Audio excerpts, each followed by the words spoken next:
the inciting moment of, I'm going to remember myself.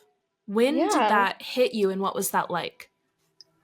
Oh my gosh. I mean, I feel like something that I had to accept is like I've chosen to be so passive in so many situations. And once like that passivity started to turn into rage, I was like, my rage needs to be listened to. Like I need to be listening to my rage and realizing like that is just showing me so much about the injustices, not only against myself, but so many other people. Like, and it started with like paying attention to what's going on around the world. I was enraged and I'm like, that's humanity right there. Is the fact that this technically shouldn't have anything to do with me, but it literally is all I'm thinking about. Therefore, like, let's talk about it. And then starting to understand that like those injustices across the world are happening right here and Yeah. internally.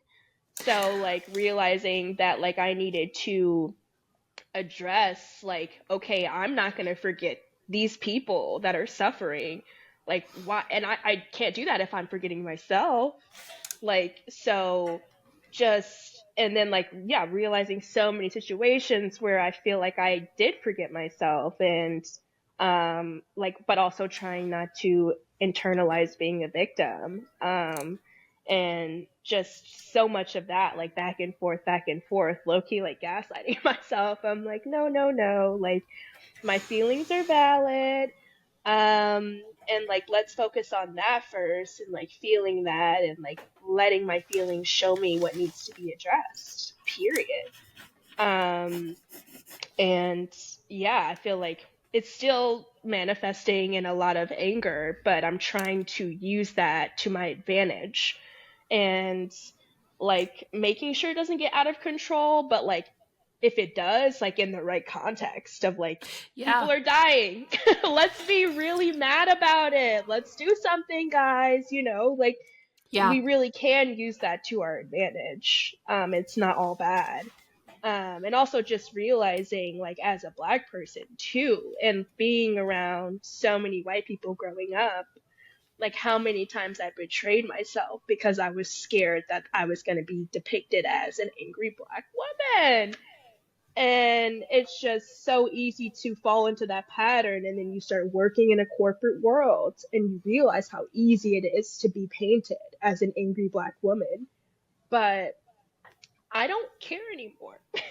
Like, if you're going to paint me as an angry black woman, because I'm angry. And let's talk about why I'm mad. So, Yeah. okay, Well, yeah. like you said, like people are being murdered. Like that's, Yeah. we should be mad. And Yeah. to turn away from that anger, I mean, exactly like you said, to turn away from that anger is turning away from the people that atrocities are being committed against. And that is a turning away from the self.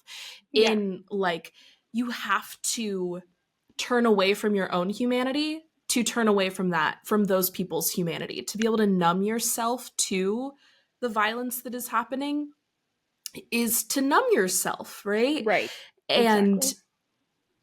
you can't, the wise words of Brene Brown, you can't selectively numb. It's Mm. numbing to everything. And I love what you said about rage too, that it is productive, right? Like all of the cliches and analogies of like fire is purifying and like you need to, there's the seeds that need to be burned before they can grow. And Right. but one thing I've really been thinking about with fire too is how it's not just, I think when we think of rage, you think of like a blazing bonfire that's like all or nothing, but it can also be the thing that like stokes your hearth to keep Hmm. community going. That is Right. like the gathering point, the connection point, um, Hmm. that you can gently stoke and tend to. And it's also the thing that like warms your food and your heart on a cold night. It's really generative in a lot of ways. And it's so connected to love. We would not feel rage if we did not love, because Right. like I would have to imagine, please correct me if I'm wrong, the reason why you are so angry is because of the depth of the love that you feel for the Hmm. people that are being wronged. And I think that's really beautiful. And getting comfortable with my own rage is something I've been on a journey with for sure. But I'd Yeah. love to know more about your journey with that anger specifically. And obviously, like you said, being depicted as the angry Black woman, that is, Mm-hmm. it's an archetype for a reason because it is Yeah. continually fallen back on. And I actually just today was um, the statue of the Black woman in Times Square and all the discourse online that's going on about it. It just popped up on my feed. And it's just so fascinating to see the ways in which seeing each other's humanity has to be the thing that we return to time and time again, right? Right. But yeah, Right. talk to me about rage specifically and Mm-hmm. when you felt like you first started tapping into that. Mm-hmm.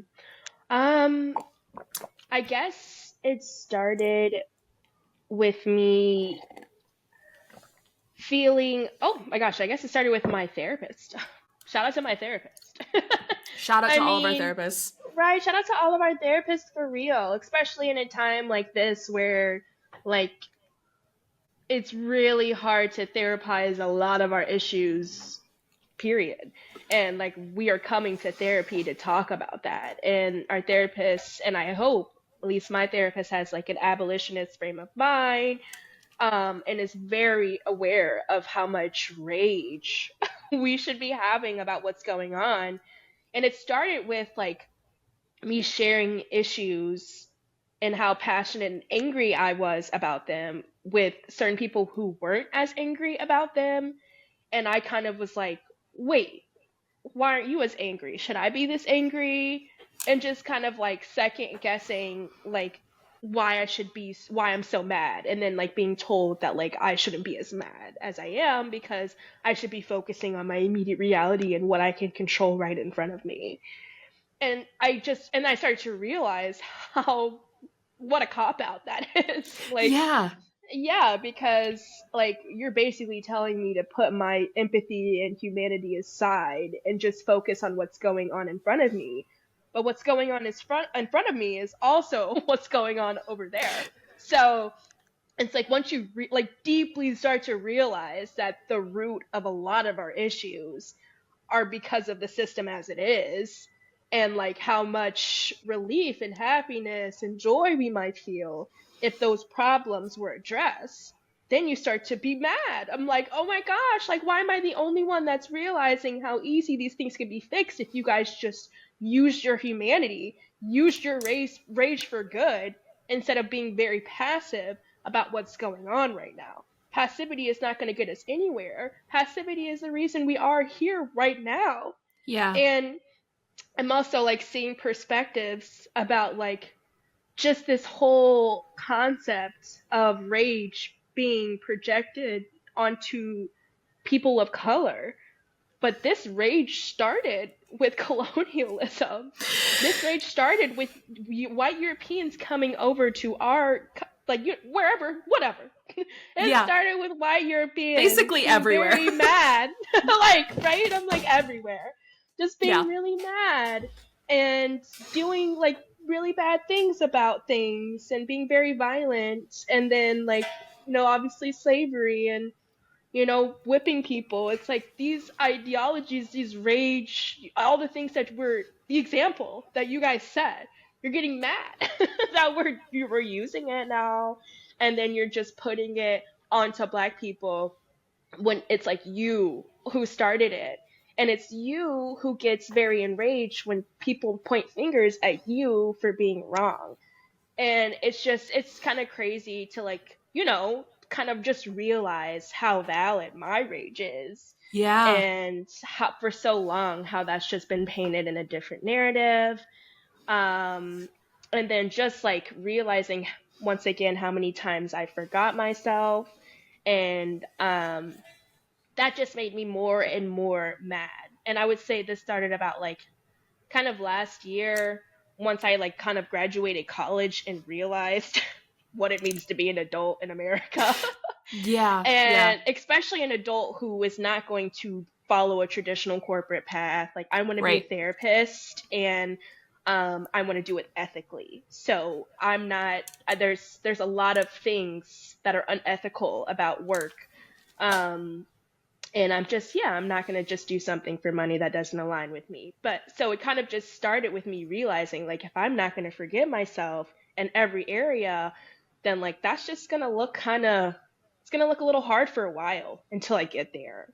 So recognizing that realizing like not everything is as sweet as it looks, um and just kind of processing that and then validating my rage like through it all, and like making sure I'm not being invalidated for being enraged. Like that's just kind of how it started. And like obviously I'm still processing it, but I'm allowing it to show me much more than just like ignoring it and then choosing the Yeah. path of least resistance. Like I personally realize that's not going to get me anywhere. So yeah, I would say that's my journey with rage right now. Yeah. No, that's so Yeah. beautiful. And I think finding a way, like our emotions are messages, right? Hmm. I don't I think it's kind of a falsehood to say any feeling is good or bad. It's what arises when you're in experience, in the human experience. And to I think, I mean, exactly like you were saying, being taught to stifle that rage and that anger because it's ugly, because it's uncomfortable, because it makes you not palatable. It makes Right. you uncomfortable to be around. And it's like, well, Hmm. why do you want to be comfortable with these things that we should be deeply uncomfortable with? Hmm. And we need to get better at forcing the discomfort and really Right. feeling that.